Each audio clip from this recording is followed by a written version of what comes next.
Hello and welcome to New Filmmakers Los Angeles in partnership with MovieMaker Magazine. My name is Danny De Lillo and we're here at the South Park Center. I'm here with Zeina with her movie, Cycle of Apples. Let's take a look at the clip.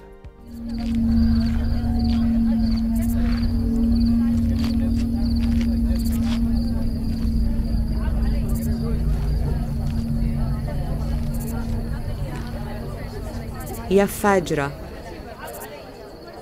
مالك مكان بيننا انقلعي بشعة انقلعي ما نبغاكي عندنا انقلعي مالك مكان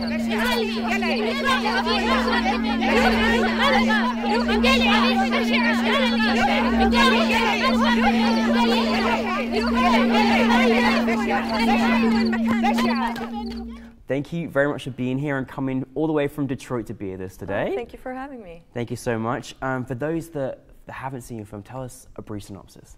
Okay, so I am here representing the wonderful director Maha Al-Saati. Yeah. Unfortunately, she couldn't be here with us today. She's in Saudi, working hard, but she really wanted to be here because she loves this film festival. Yeah, she's an alumni of New Filmmakers and already had a film in our film festival, so yeah. Yes, absolutely. Last year, her wonderful film, Story of Grass. Yes, no, it's so good. And so obviously, thank you, and we appreciate Zeina being here. So tell us a bit about obviously your role, which we may remember, and how you got involved with the project.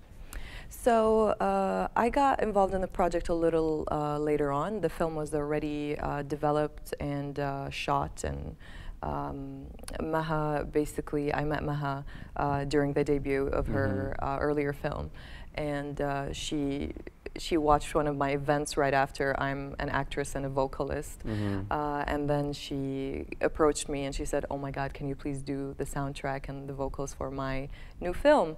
And I said, "Sure, let's see what we could make of it." And we worked through the time difference between Detroit and Saudi, and I was in like recording studios till like 5 a.m. just to get it quickly to her. That's commitment. Oh my goodness, that's wonderful. But that's how we came about. Yeah, well, you have the most loveliest vocals, and it really represents how you're feeling that given particular moment. So how does it work then from your perspective? Like, do you see kind of the scenes and how it rolls out first, and then work your singing around that, or does it start the other way around?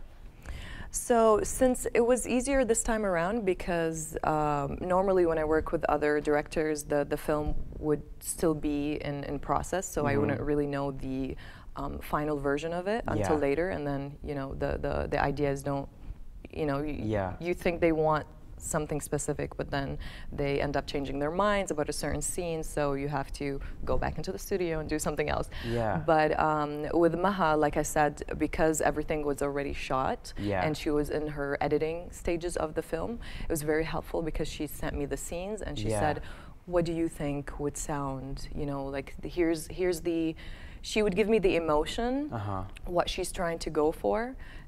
And then even provide some samples. She was very helpful, made my life so much easier. So it was, I tried to recreate a little bit of the direction, the emotion that she gave me, and yeah. I mean, it's so wonderful to hear, because we don't often get to hear from your perspective and how you see it. And now, from your understanding, where did this story get, what was the inspiration for the story? Where did it come about? So Maha shared with me that the main inspiration came to her 20 years ago when she watched The Messenger, the movie, the story of Jonah. Yeah. And she was really startled by the scene where Satan comes to her and speaks to her when she was in her cell, and he kind of mocks her for thinking that she wants to be a martyr and death is so like glorified, and that she will leave a legacy after death. And he mocked her for that and told her, "You humans like over romanticize death." I can't believe it. The romantic vision of death with all that grass growing everywhere. Death is much more simple. That scene really stayed with her, and if you watch her film, Cycle of Apples, you have this overwhelming theme of death and how it's the cycle of life and the cycle of death. Yeah. So that's basically the main theme in her film, and that's how even the ram, the talking animal in the story, he even discusses death, and he's wise beyond his species abilities. أنتوا البشر تحبوا الرومانسيات، حتى الموت تخلونه رومانسي. I was really enthralled by this location and where it was actually filmed. Do you know about where this actual film was located? She had difficulty finding a location for the film. The film was completely shot in Saudi, and they had a set on a farm. And then when they showed up that day, and the owner of the place saw that she has a lot of women dresses and a lot of women with her that were uncovered, he changed his mind, and he's like, I do not want you filming on my property, because he thought it's a documentary, and he didn't want her to show women that are unveiled. So they had to quickly change the set, but lucky for her, one of her cast members had an uncle that also had something similar to, you know, a farm. So that's where they settled on at the end for the set. Oh wow, so they kept it in the family basically. They did. Oh wow, that's and what was there any challenges on set that you're aware of? Yes. For people who've seen the film, there is the scene in the temple, and they had to create that temple quickly. They believed that that scene was cursed.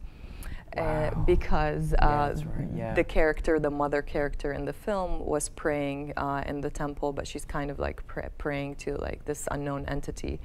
And the director burnt herself. The main character, like, she was having rashes. The mother character hates apples, and she had to bite an apple as part of the scene.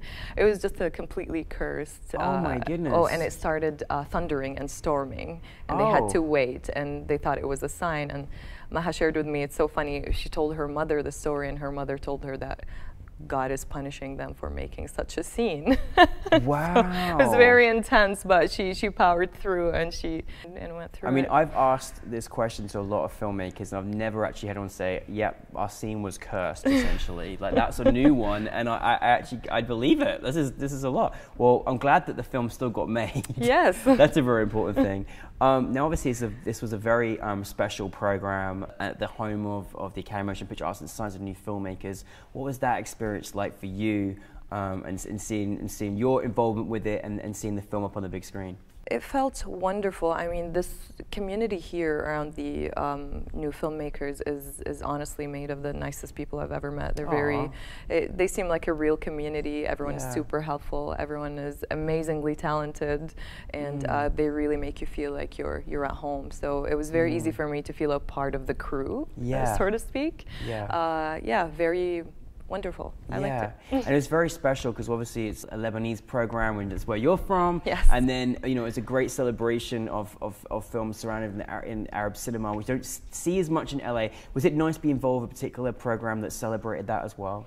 Oh, 100%. 100%. I couldn't even believe it that that such programs exist here in LA, something that you know, really focuses on like Lebanese cinema or Arab cinema, which is wonderful to see, because of course everyone wants to see something that looks like them, that represents them. And I know we have a huge Arab community, a huge Lebanese community here. And it's so funny that I was here at the festival representing a Saudi film, and I'm a Lebanese person. And there's a whole segment about Lebanese cinema in focus.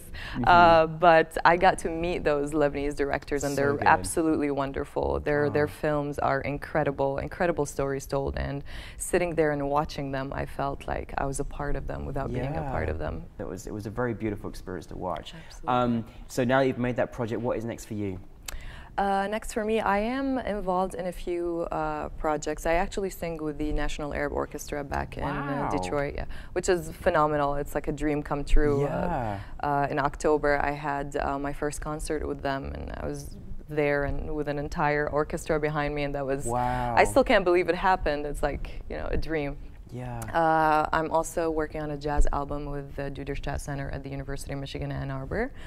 That's amazing. Yeah, and I do a lot of collaborative efforts with international artists in Detroit. Yeah. But I'm also, as you know, an actress, and we're currently in the stages of shooting a web series called Not For Profit, and it's basically about Arab Americans working at a not-for-profit organization in Dearborn. Oh wow! Oh my goodness, so much stuff happening coming up as well.